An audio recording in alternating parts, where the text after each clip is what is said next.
بالکل چیلنج کے ساتھ ہم بات کر رہے ہیں یہ بندے اہل سنت نہیں ہے اور انہوں نے جھوٹ بولے ہیں، قرآن پہ جھوٹ بولا ہے، صحابہ کرام پہ جھوٹ بولا ہے، محدثین پہ جھوٹ بولا ہے، اس کی تفصیل پوری گفتگو کے اندر آپ سن سکتے ہیں۔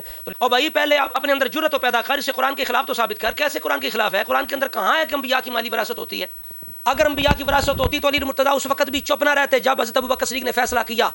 یعنی قرآن مجید کے بعد دو چیزیں اور بھی ضروری ہیں، رسول اللہ کی سنت اور مسلمانوں کا رستہ۔ مسلمان یہ کہتا ہے دیکھو جی بخاری کے اندر جو حدیث اس کے 3 جز ہیں کہ انبیاء خود بھی وارث نہیں ہوتے، ان کا کوئی وارث نہیں ہوتا، اور جناب وہ صدقہ ہوتا ہے۔ ہم چیلنج کرتے ہیں ایسی حدیث لاؤ، یہ تو شیعہ کتابوں کے اندر بھی معتبر ایسی روایت نہیں ملے گی۔ اس بندے نے کتنے فراڈ کیے ہیں، حضرت علی کا فیصلہ چھپا دیا ہے، حضرت علی کا فیصلہ وہی تھا جو ابوبکر عثمان کا ہے۔ انبیاء کی وراثت نہیں ہوتی، اور یہ روایت شیعہ حضرات کی اصول کافی کے اندر بھی موجود ہے، اور یہ ثابت کرنا چاہتے ہیں کہ انبیاء کو مال کی فکر ہوتی ہے۔ یا اللہ میرے بعد میرے مال کا کیا بنے گا؟ کہ انبیاء کو مال کی فکر پڑی تھی تو پھر تمہاری سوچ پر انبیاء مال کی وجہ سے پریشان تھے۔ اور ایک پوائنٹ کی بات یاد کروں، جہاں بھی یہ خارجی ہو رافضی ہو کوئی بھی بات عقیدہ بندہ ہو، قرآن کی جس آیت سے استدلال کر رہا ہو نا، اگر آپ اسی آگے پیچھے دیکھیں، سیاق و سباق دیکھیں گے تو ان کی چوری پکڑی جائے گی۔ وارث سلیمان و داؤد، خود الفاظ ہی ان کا رد کرنے کے لیے کافی ہیں، اس لیے اکیلے سلیمان کی وراثت کا ذکر ہے، بیٹے 19 ہیں، اگر مالی وراثت ہوتی تو اکیلے سلیمان کا ذکر نہ ہوتا۔ تو خفت موالیہ سے مراد یہ نہیں کہ مال کی فکر ہے، نہیں، دین کے بدل جانے کی، کہ میری جو نسل خاندان ہے وہ ایسے لوگ ہیں، بنی اسرائیل برے لوگ ہیں۔ بسم اللہ الرحمن الرحیم۔ ومن یشاقق الرسول من بعد ما تبین له الهدى ویتبع غیر سبیل المؤمنین نولہ ما تولی ونصلہ جہنم وساءت مصیرا۔ صدق اللہ العظیم۔ برادران اسلام، عرصہ دراز سے شروع سے ہی کچھ منافقین اپنے آپ کو سنی ظاہر کر کے اہل سنت کا نقصان کرتے رہے ہیں اور اپنی مرضی کی چیزیں اہل سنت کی کتابوں کے اندر داخل کرتے رہے ہیں۔ تو یہ ہر دور میں ایسے لوگ موجود ہوتے ہیں۔ آپ کے سامنے ہم ایک کلپ پیش کر رہے ہیں جو بہت وائرل ہو رہا ہے عرصہ دراز سے، پہلے بھی ہم نے اس کے رد میں ویڈیو بنائی تھی، وہ کسی وجہ سے ضائع ہو گئی، دوبارہ بنا رہے ہیں۔ یہ چند مولوی بیٹھے ہوئے ہیں اور لگتا ہے ایسے ہی اہل سنت ہے، یعنی ان کی جو شبہات ہے حلیہ ہے، شکل و صورت بظاہر یوں لگتا ہے اہل سنت ہے، لیکن بولی ساری کی ساری رافضیوں والی، جس کے اندر رسول اللہ کو مستثنا کیا گیا ہو کہ ساری امت کی وراثت تو چلے گی قرآن کے اس قانون کے مطابق، لیکن پیغمبر کی وراثت نہیں ہوگی۔ یعنی اگر اہل سنت ہوتے تو یہ ایسی گفتگو نہ کرتے، ان کی گفتگو اہل سنت والی نہیں، تو یہ کوئی تقیہ باز رافضی ہیں، تقیہ باز نہیں۔ تو میں سید چیلنج ہے میرا، جو کچھ انہوں نے پیش کیا یا اہل سنت کے اصولوں پہ اسے درست کریں، اگر نہ درست ثابت کر سکے تو پھر مانے کہ یہ منافقت ہے، اہل سنت کے ساتھ دغا فراڈ ہے، حلیہ سنیوں والا، زبان رافضیوں والی، کیا کہتے ہیں کہ بغل میں چھری منہ میں رام رام۔ تو یہ ان لوگوں کا یہ حال ہے۔ اب ان کی شکل صورت آپ نے دیکھی ہے تو لگتا ہے اہل سنت ہے، اور اوپر بھی لکھا ہوا ہے دیکھو جی اہل سنت علماء نے مان لیا، اب تو مان لو، سنیوں نے مان لیا۔ ہم کہتے ہیں لعنت اللہ علی الکاذبین ھذا بہتان عظیم، یہ بہت بڑا مکر ہے، فراڈ ہے، نہ یہ بندے سنی ہیں نہ ان کی زبان سنیوں والی، یہ بندے بھی کٹر رافضی ہیں، ان کی بولی بھی رافضیوں والی۔ اہل سنت کے نزدیک لا نور ثم ترکنا فہو صدقہ، یہ حدیث قطعی ہے، متواتر ہے، یہ اجماع صحابہ ہے، اجماع اہل سنت ہے۔ قرآن مجید کے اندر ایک بھی ایسی آیت نہیں ہے جس سے یہ ثابت ہو کہ انبیاء کی مالی وراثت ہوتی ہے، یہ ہمارا چیلنج ہے۔ صرف وراثت کا لفظ دیکھیں، اس پہ جناب یہ کہنا کہ یہاں مالی وراثت ہے، یہ ظلم ہے، جھوٹ ہے، تحریف ہے قرآن کی تحریف ہے، سینہ زوری ہے قرآن کے ساتھ، اپنی رائے قرآن کے اندر داخل کرنا یہ بہت بڑا جرم ہے۔ اس وجہ سے کر کے قرآن مجید کے اندر ایک آیت بھی ایسی نہیں ہے۔ اس مولوی نے سارا زور اس چیز پہ دیا، دیکھو جی یہ کہتا ہے میرا خاص پوائنٹ یہ ہے کہ یہ حدیث قرآن کے خلاف ہے، اور اہل سنت کے محدثین کا اصول ہے کہ جو چیز قرآن کے خلاف ہوگی، درایت کے خلاف ہوگی، وہ مردود ہوگی۔ تو یہاں میرا پوائنٹ یہ ہے کہ یہ جو حدیث پیش کی جاتی ہے یہ قرآن کے خلاف ہے۔ اور بھائی پہلے آپ اپنے اندر جرأت و پیدا کر، اسے قرآن کے خلاف تو ثابت کر، کیسے قرآن کے خلاف ہے؟ قرآن کے اندر کہاں ہے کہ انبیاء کی مالی وراثت ہوتی ہے؟ باقی رہی یہ بات کہ وہ آیات جن کے اندر عمومی طور پہ یہ ثابت ہوتا ہے کہ سب کی وراثت مالی ہوتی ہے، تو ان سے انبیاء کو کیسے جناب ہم مخصوص کریں گے، کیسے مستثنا کریں گے؟ تو ان کے مستثنا کی دلیل صحابہ کا اجماع ہے، بما علی اور مرتضیٰ شیر خدا۔ یہ ایک جملہ اس نے بار بار بولا، کہتا ہے جی عمر بن عبدالعزیز نے واپس جناب یعنی اولاد فاطمہ کو لوٹا دیا، اور آپ بتاؤ کہ کس کا فیصلہ صحیح ہے؟ ابو بکر کا، عمر کا، عثمان کا، معاویہ کا، کس کا فیصلہ درست ہے؟ اور اس کے ذریعے سے حضرت عمر بن عبدالعزیز تک پہنچی۔ عمر بن عبدالعزیز نے سارا فدق جو ہے وہ اولاد فاطمہ کو واپس کیا، یہ کہہ کر کے کہ یہ ان کا حق ہے، ان کے ساتھ زیادتی ہوئی ہے۔ اب سوال یہ ہے کہ فیصلہ حضرت ابو بکر کا درست تھا، فیصلہ حضرت عثمان کا درست تھا، فیصلہ عمر بن عبدالعزیز کا درست تھا۔ اب یہاں بھی اس نے ڈنڈی ماری، اس نے علی المرتضیٰ کے فیصلے کا ذکر ہی نہیں کیا۔ حضرت علی کا ذکر کیوں نہیں کیا؟ ابھی حضرت علی کا کیا فیصلہ تھا؟ عثمان غنی کے بعد حضرت علی کا کیا فیصلہ تھا؟ کیا ایسے ہو سکتا ہے کہ عثمان غنی نے مروان کو جناب اور حضرت علی المرتضیٰ موجود ہوں، لعنت اللہ علی الکاذبین؟ یہ جھوٹ ہے پرلے درجے کا کہ حضرت عثمان نے جناب مروان کو فتح کا مالک بنا دیا، یہ کیسے ہو سکتا ہے؟ یعنی حق سب مسلمانوں کا ہو، یعنی یہ قومی مال ہو، قومی مال، تو اس کو جناب کسی ایک بندے کا کوئی مالک بنا دے، ہبہ کر دے، ممکن ہی نہیں ہے۔ کنتم خیر امۃ اخرجت للناس تأمرون بالمعروف وتنہون عن المنکر. ایسے کیسے ہو سکتا ہے کہ علی المرتضیٰ اور صحابہ کرام موجود ہوں, عثمان جو ہیں وہ جناب آپ کسی اپنے عزیز کو پورا فلک کیسے سونپ دیں, اسے مالک بنا دیں؟ جھوٹ ہے پرلے درجے کا. اگر جرأت ہے, چیلنج ہمارا کہ ایک روایت بسند سیاح علیہ سنت کی کتابوں سے لے کے آؤ کہ حضرت عثمان غنی نے جناب مروان کو مالک بنا دیا. جھوٹ ہے, بلکہ علی المرتضیٰ شیعہ سنی کتابوں کے اندر ہے. وہ باغ اسی طرح علی المرتضیٰ کے پاس آیا, پوچھا گیا باغ کا کیا کرنا ہے, تو آپ نے فرمایا مجھے حیا آتی ہے میں ابو بکر عمر کے فیصلے کو تبدیل کروں. اور شیعہ حضرات کے علماء جواب دیتے رہے کہ اس علی نے کیوں نہیں لٹایا. تو لہٰذا تاریخی حقیقت کی بنیاد پر بھی وہ جھوٹ ہے کہ عثمان غنی نے مروان کو جناب مالک بنا دیا. جھوٹ ہے. پھر جناب معاویہ نے 3 بندوں کو مالک بنا دیا, اپنے بیٹے کو, عثمان کے بیٹے کو, مروان کو. لعنت اللہ علی الکاذبین. پھر حضرت عثمان کے بعد امیر شام معاویہ بن ابی سفیان کا دور آیا. انہوں نے حضرت عثمان کے بیٹے اور حضرت اس کو مروان کو اور اپنے بیٹے کو, ان 3 کے درمیان فتح کو تقسیم کیا. ہے کسی کے اندر جرأت کوئی اس چیز کو صحیح ثابت کرے؟ کس کا فیصلہ درست ہے؟ علی المرتضیٰ کے فیصلے کیوں نہیں بات کی؟ ڈنڈی ماری ہے نا, علی کرتے ہو اور علی المرتضیٰ کے فیصلے کو جڑاتے ہو, خود باغی ہو تم علی المرتضیٰ کے. جو فیصلہ ابو بکر عمر عثمان کا تھا وہی فیصلہ علی المرتضیٰ کا تھا. اس کی اس مولوی نے کیوں نہیں بات کی, کیوں ذکر نہیں کیا؟ کہتا ہے ابو بکر کا فیصلہ صحیح ہے, عمر کا فیصلہ صحیح ہے, عثمان کا فیصلہ صحیح ہے, یا عمر بن عبدالعزیز کا فیصلہ صحیح ہے. علی کا فیصلہ کیوں کھا گئے؟ اور شیر خدا کا فیصلہ کیوں کھا گئے؟ علی مرتضیٰ کا فیصلہ کیوں کھا گئے؟ اس لیے تمہارا جناب وہ سارا پول کھلتا تھا نا, ساری تمہاری محنت پہ پانی پھرتا تھا نا, اس وجہ سے پورا تمہارا مکر فراڈ کھلتا تھا نا. اگر علی کا فیصلہ بیان کرتے تمہارا فراڈ کھل جاتا, 2 نمبری کھل جاتی, امت سے منافقت کھل جاتی. لاؤ نا علی کا کیا فیصلہ ہے فتح کے بارے میں, وہی فیصلہ ہے.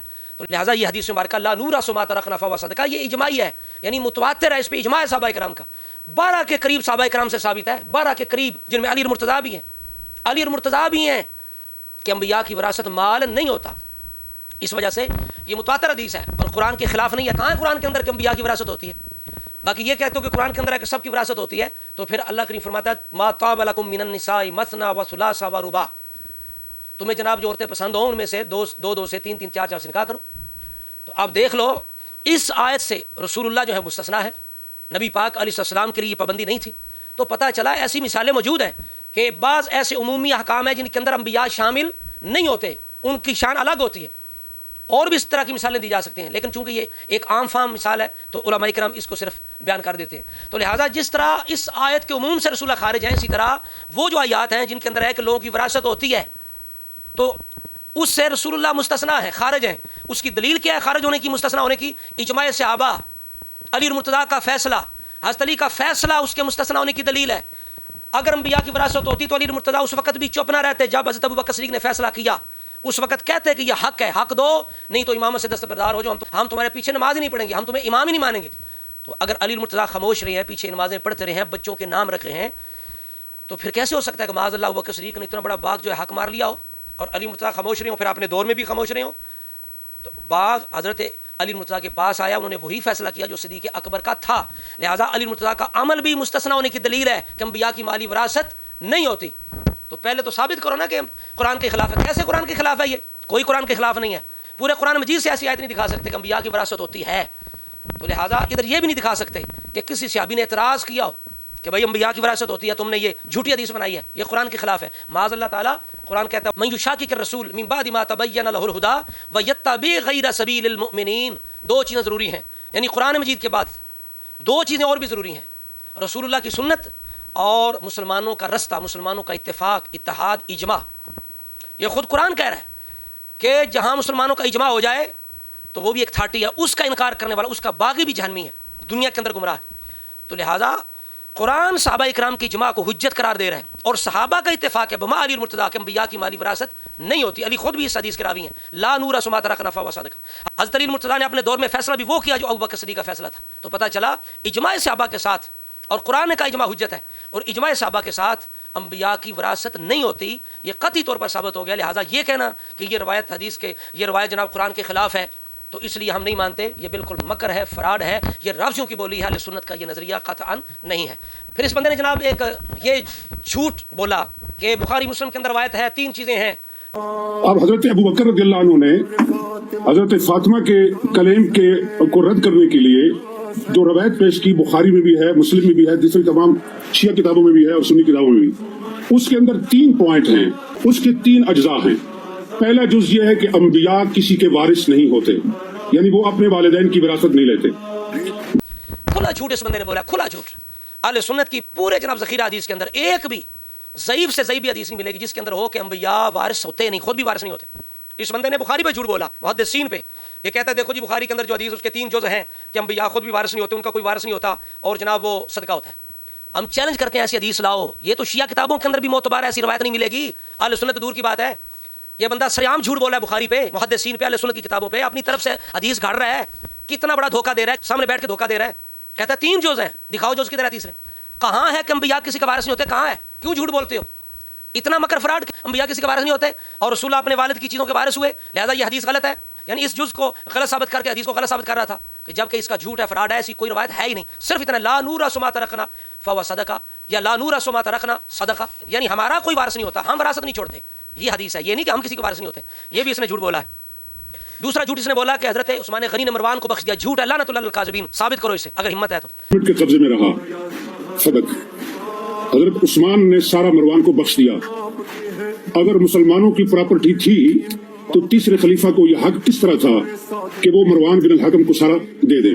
پھر حضرت عثمان کے بعد تیسرا جھوٹ بولا حضرت معاویہ نے جناب 3 بندوں میں تقسیم کر دیا. لعنت اللہ علی الکاذبین. ثابت کرو. اتنی بڑی علمی بات بیان تھی, اتنا بڑا دھوکہ فراڈ, اتنی بڑی خیانت, اور کہہ رہے ہو جناب قرآن کے خلاف ہے. پھر قرآن پہ بھی اس بندے نے جھوٹ بولا, تعریف کی. لہٰذا اس بندے نے کتنے فراڈ کی ہیں. حضرت علی کا فیصلہ چھپا دیا ہے. حضرت علی کا فیصلہ وہی تھا جو ابوبکر عثمان کا ہے, اور کہتا ہے جناب کس کا فیصلہ صحیح ہے, ابوبکر عثمان کا یا عمر بن عبدالعزیز کا. یہاں بھی اس نے مکر فراڈ سے کام لیا, اس لیے کہ سب کا ایک فیصلہ تھا. باقی عمر بن عبدالعزیز کی جو بات ہے انہوں نے لٹوا دیا, وہ الگ مسئلہ ہے, چونکہ وہ نہ صحابی ہیں نہ اس دور میں صحابہ تھے. ہم دفاع کر رہے ہیں صحابہ کرام کا, ہم دفاع کر رہے ہیں ابوبکر عثمان کے فیصلے کا, صحابہ کی اجماع کا ہم دفاع کر رہے ہیں. آگے جو تاریخی واقعات ہیں ان کا ہمارے ساتھ تعلق ایسا نہیں ہے. اگر ضرورت پڑی تو انشاءاللہ اس پر بھی ہم الگ سے ضرور تحقیق پیش کریں گے. ہاں, میرا پوائنٹ یہ ہے کہ یہ جو حدیث پیش کی جاتی ہے یہ قرآن کے خلاف ہے. اہل سنت کے محدثین کے اصول کے مطابق قرآن پر پیش کرو, درایت پر پیش کرو. اگر اس لحاظ سے روایت ٹھیک ہے تو قبول کی جائے گی, ورنہ اس کو رد کیا جائے گا. بالکل ہم بھی کہتے ہیں کہ بخاری کے اندر آنے کا یہ مطلب نہیں, لیکن وہ درایت لاؤ نا. کدھر ہے تمہاری درایت؟ قرآن کے خلاف ثابت کر کے دکھاؤ نا. ہمت ہے تو ثابت کرو نا. قرآن کے خلاف کیسے ثابت کرو گے؟ نہ ایسی کوئی آیت ملے گی کہ انبیاء کی مالی وراثت ہوتی ہے, اور نہ ہی عموم کے اندر تم داخل کر سکتے ہو, چونکہ ادھر صحابہ کا اجماع ہے, علی المرتضیٰ ساتھ ہے کہ انبیاء کی وراثت نہیں ہوتی. اور یہ روایت شیعہ حضرات کی اصول کافی کے اندر بھی موجود ہے, صرف بخاری کے اندر موجود نہیں ہے, ادھر کافی کے اندر بھی موجود ہے امام جعفر صادق سے کہ انبیاء کی وراثت درم و دینار نہیں ہوتا, بلکہ انبیاء کی وراثت علم و حکمت ہوتی ہے, دین کی تعلیم ہوتی ہے. باقی اس نے جو قرآن مجید کی 2 آیتوں کو استدلال کیا, باقی اس نے قرآن مجید پڑھ کے جو آیتوں سے استدلال کرنا چاہا کہ انبیاء کی جناب وراثت ہوتی ہے, یہ ایسے ظالم ہے. یہ انبیاء کرام کو مال جمع کرنے والا ثابت کر رہے ہیں, اور یہ ثابت کرنا چاہتے ہیں کہ انبیاء کو مال کی فکر ہوتی ہے. یا اللہ میرے بعد میرے مال کا کیا بنے گا, اگر میرا بیٹا نہ ہوا تو مال کا کیا بنے گا. اب بتاؤ یار, ایک دنیا کے مالدار اور نبی میں کیا فرق رہا؟ جو دنیا کے حریص ہوتے ہیں, دنیا کے لالچی لوگ ہوتے ہیں, عام دنیا دار, یہ تو انہیں فکر ہوتی ہے کہ میرا اتنا مال ہے, میں بے اولاد ہوں, میرے مال کا کیا بنے گا. کہ انبیاء کو مال کی فکر پڑی تھی؟ تو پھر تمہاری سوچ پر انبیاء مال کی وجہ سے پریشان تھے اور مال کے لیے دعا کرتے تھے, یا اللہ میرا مال ضائع نہ ہو جائے, مجھے بیٹا دے, مال ضائع نہ ہو جائے. نبوت اللہ کی نعمت نہیں ہے؟ نبوت کی تعلیمات اور جو انبیاء کی وراثت علم و حکمت ہے, کیا وہ ہے کیسی دولت نہیں ہے؟ کیا علم دولت نہیں ہوتا؟ کیا قرآن کا علم دولت نہیں ہے؟ حکمت کا علم دولت نہیں ہے؟ کیا اس کی فکر نہیں ہوتی؟ عام بندوں کی دعا اللہ نے قرآن میں ذکر کیا, ربنا ہب لنا من ازواجنا وذریاتنا قرۃ اعین واجعلنا للمتقین اماما. یا اللہ ہماری اولاد, ہماری بیویوں کو آنکھوں کی ٹھنڈک بنا دے. یہ کیا ہے ٹھنڈک کا کیا مطلب ہے؟ کہ متقی بنا دے, پرہیزگار بنا دے, اور انہیں متقین کے لیے واجعلنا للمتقین اماما, اور ہمیں متقین کا امام بنا دے. یہ فکر ہوتی ہے مسلمانوں کو, یہ تو عام مومنوں کو فکر ہوتی ہے, اور تم ثابت یہ کرنا چاہتے ہو کہ انبیاء کو اپنے مال کی فکر ہوگی تھی. اور دوسری جگہ سورہ احقاف کے اندر جہاں یہ وہ دعا ہے ابو بکر صدیق کی, جس میں ربی اوزینی ان اشکر نعمتک التی انعمت علی وعلی والدی وان اعمل صالحا ترضاہ واصلح لی فی ذریتی. یہاں بھی دیکھو یہ دعا ہے, یا اللہ مجھے اپنا شکر گزار بنا دے, مجھے نیک کام کرنے والا بنا دے, اور میری اولاد میں بھی صالحیت جاری کر. ربی جعلنی مقیم الصلاۃ ومن ذریتی. یہاں کس چیز کی دعا مانگی جا رہی؟ مال کے لیے. ظالموں, اس طرح صحابہ کے بغض میں اندھے ہو چکے ہو کہ تم انبیاء پر یہ الزام لگا رہے کو مال اکٹھا کرنے والے تھے, مال کی فکر کرنے والے تھے.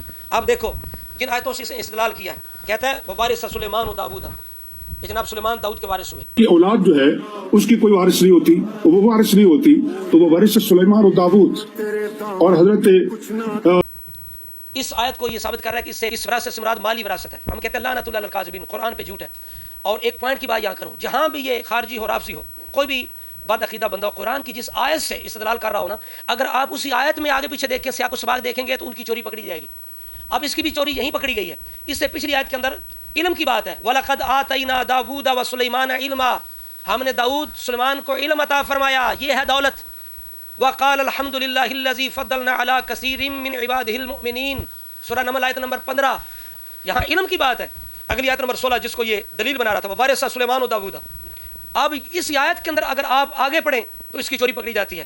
اگلے الفاظ وَقَالَ يَا أَيُّهَا النَّاسُ عُلِّمْنَا مَنطِقَ الطَّيْرِ. اے لوگو، اللہ نے ہمیں پرندوں کی بولیوں کا علم عطا فرمایا ہے. پرندوں کی بولیوں کا علم عطا فرمایا. اتنی بڑی فضیلت کہ جناب پرندوں کی بولی سمجھ لینا. داؤد علیہ السلام تسبیح سن لیتے تھے، ان کے ساتھ پرندے پہاڑ تسبیح کرتے تھے، درخت اللہ تعالیٰ کی تسبیح کر وہ سن لیتے تھے. اور سلیمان علیہ السلام کو اللہ نے ان ساری چیزوں کی بولیوں کا علم عطا فرمایا تھا. تو اس چیز کا شکر ادا کر رہے ہیں، اس چیز کی وراثت. ورنہ شیعہ سنی کتابوں کے اندر لکھا آپ کے 18 یا 19 بیٹے تھے، 18 یا 19 بیٹے تھے. اور یہاں خاص سلیمان علیہ السلام کی وراثت کا ذکر ہونا خود وارث سلیمان و داؤد خود الفاظ ہی انکار کرنے کے لیے کافی ہیں. اس لیے اکیلے سلیمان کی وراثت کا ذکر ہے. بیٹے 19 ہیں، اگر مالی وراثت ہوتی تو اکیلے سلیمان کا ذکر نہ ہوتا. اکیلے سلیمان علیہ السلام کا ذکر ہونا ثابت کرتا ہے کہ یہاں مالی وراثت نہیں، علمی وراثت. یہ دیکھو امام قرطبی رحمۃ اللہ علیہ، یہ آپ لکھتے ہیں، آپ کہتے ہیں قانا لداؤد صلی اللہ علیہ وسلم 19 ولدن. داؤد علیہ السلام کے 19 بیٹے تھے، 19 بیٹے. فوارث سلیمان من بینہم نبوتہ و ملکہ، لیکن ان میں سے ایک سلیمان نبوت اور ملک کے وارث ہوئے. ولو کان وراثت مال لکان جمیع اولادہ فیہ سواء. اگر مالی وراثت ہوتی تو تمام اولاد برابر تھی، پھر اکیلے سلیمان علیہ السلام کا ذکر نہ ہوتا. اکیلے سلیمان علیہ السلام کا ذکر ہونا خود ثابت کرتا ہے کہ یہاں مالی وراثت نہیں ہے، علمی وراثت. کتنی ڈنڈی مارتے ہیں خود قرآن کے اندر. یعنی میں نے 2 آیتوں میں 2 یہاں ایسی چیزیں دکھائی ہیں، الفاظ دکھائے ہیں، خود آیات یہ بیان کر رہی ہیں کہ یہاں مالی وراثت نہیں، علمی وراثت کا ذکر. تو لہٰذا اس چیز سے استدلال پکڑنا کہ قرآن کہتا ہے جناب انبیاء کی وراثت ہوتی ہے، لہٰذا رسول اللہ کی وراثت کیوں نہیں؟ جھوٹ ہے قرآن پہ، جھوٹ ہے لعنت اللہ علی الکاذبین. قرآن کے اندر ایک آیت بھی ایسی نہیں ہے. چیلنج ہمارا جس سے ثابت ہو کہ انبیاء کی مالی وراثت ہوتی ہے. دوسری آیت بیان کر کے اس نے مذاق کیا، ٹھٹھا کیا. کہتا ہے دیکھو جی حضرت زکریا علیہ السلام نے کہا انی خفت موالیا، یا اللہ مجھے اپنے رشتہ داروں کا خوف ہے، مجھے اپنی طرف سے بیٹا دے جو وارث ہو. کہ حضرت زکریا یہ کہہ رہے ہیں کہ انی خفت الموالی، میں موالی سے ڈرتا ہوں، مجھے ڈر ہے، اس لیے میں تجھ سے مانگ رہا ہوں کہ مجھے ایک وارث چاہیے. اب یہاں جو سکالر یہ فرماتے ہیں کہ یہ وراثت علم کی وراثت تھی، نبوت کی وراثت تھی، تو خفت الموالی کو آپ کہاں لے کے جائیں گے؟ کیا حضرت زکریا کو اپنے موالی سے یہ ڈر تھا کہ وہ میرا علم چھین لیں گے، میری نبوت چھین لیں گے؟ انہیں ڈر اس چیز کا تھا کہ جو میری پراپرٹی ہے اور جو میری جائیداد ہے، میرے بعد میرے موالی اس پہ قابض ہو جائیں گے. یہاں بھی ڈنڈی ماری ہے. یہاں بھی جناب آپ اگلی آیت پڑھیں گے تو ان کی جھوٹ کا پول کھل جائے گا کہ یہاں بھی وراثت علمی ہے، مالی وراثت نہیں ہے. کیوں؟ اگلی آیت ہے کہ یارثنی و یارث من آل یعقوب. اب زکریا علیہ السلام یعقوب علیہ السلام کی اولاد ہے. آپ فرما رہے ہیں یا اللہ میرا بھی وارث ہو، یعقوب علیہ السلام کی اولاد کا بھی وارث ہو. آپ بتائیے اگر مالی وراثت ہوتی تو پھر آل یعقوب کا وارث کیسے ہوتا؟ وارث تو صرف حضرت زکریا کے ہوتے نا، اکیلے وارث یحییٰ جو صرف زکریا کے وارث ہوتے. تو پھر پچھلوں کے وارث کیسے ہو گئے؟ تو آل یعقوب کا وارث ہونا بھی ثابت ہوتا ہے چونکہ آل یعقوب میں نبوت تھی. تو مطلب یہ یا اللہ جس طرح انہیں تو نے نبی بنایا، علم و حکمت دی، تو مجھے بھی ایسا بیٹا دے، اس سے بھی نبوت اور علم و حکمت عطا فرما. تو اس آیت کے اندر ان کی چوری پکڑی گئی کہ یہاں جھوٹ ہے ان کا یہ کہ جناب یہاں مالی وراثت علمی نہیں. پھر تھی نبوت کی وراثت تھی، تو خفت الموالی کو آپ کہاں لے کے جائیں گے؟ کیا حضرت زکریا کو اپنے موالی سے یہ ڈر تھا کہ وہ میرا علم چھین لیں گے؟ اگر اولاد ناخلف ہو تو دین کے اندر خرابی آتی ہے نہیں. پہلے ایسے تو ہوتا تھا، پیچھے ان کی اولاد کے اندر یا ان کی امت کے اندر لوگ پھر جاتے تھے، وہ تعریف کر دیتے تھے ان کی کتابوں کے اندر، ان کی شریعت کے اندر. کیا یہ خوف نہیں ہوتا ہے جس طرح میں نے عرض کیا کہ بندہ مومن کو، عام مسلمان کو اپنے مال کا خوف نہیں ہوتا، اپنے دین کا خوف ہوتا ہے کہ میں نیک ہوں، میری اولاد بھی نیک رہے، اور یہ جو نیکی کی وراثت ہے میری اولاد کے اندر چلے. یہ چاہتا ہے. انبیاء بھی یہی چاہ رہے تھے، یہ نہیں کہ جناب مال کی وراثت. پھر جناب دیکھو اگلی آیت کے اندر، یعنی یہ آیت 5-6 نمبر آیت تھی، 12 نمبر آیت کے اندر چوری پھر پکڑی گئی. اللہ فرماتا ہے جب یحییٰ پیدا ہو گئے زکریا کی دعا سے، اللہ نے فرمایا یا یحییٰ خذ الکتاب بقوۃ وآتیناہ الحکم صبیا. ہم نے بچپن میں اسے حکم دیا، حکمت سکھا دی، اور ہم نے کہا اے یحییٰ کتاب کو مضبوطی سے تھام. اب کتاب اللہ نے دی ہے، یہ نہیں کہ یہ خزانہ تھام، یہ مال تھام، یہ سونا تھام، یہ چاندی تھام تیرے باپ کے، نہیں، کتاب تھام. اسی وراثت کے لیے زکریا دعا کر یا اللہ مجھے ایسا بیٹا دے جو نبوت کا وارث ہو، علم و حکمت کا وارث ہو، آل یعقوب کا وارث ہو. ٹھیک ہے. اس آیت کے اندر چوری پکڑی گئی. تو خفت موالیہ سے مراد یہ نہیں کہ مال کی فکر ہے، نہیں، دین کے بدل جانے کی، کہ میری جو نسل خاندان ہے وہ ایسے لوگ ہیں، بنی اسرائیل برے لوگ ہیں، میری شریعت کو بدل دیں گے، میرے طریقے کو بدل دیں گے، میری تعلیم کو بدل دیں گے، اس چیز کی فکر تھی.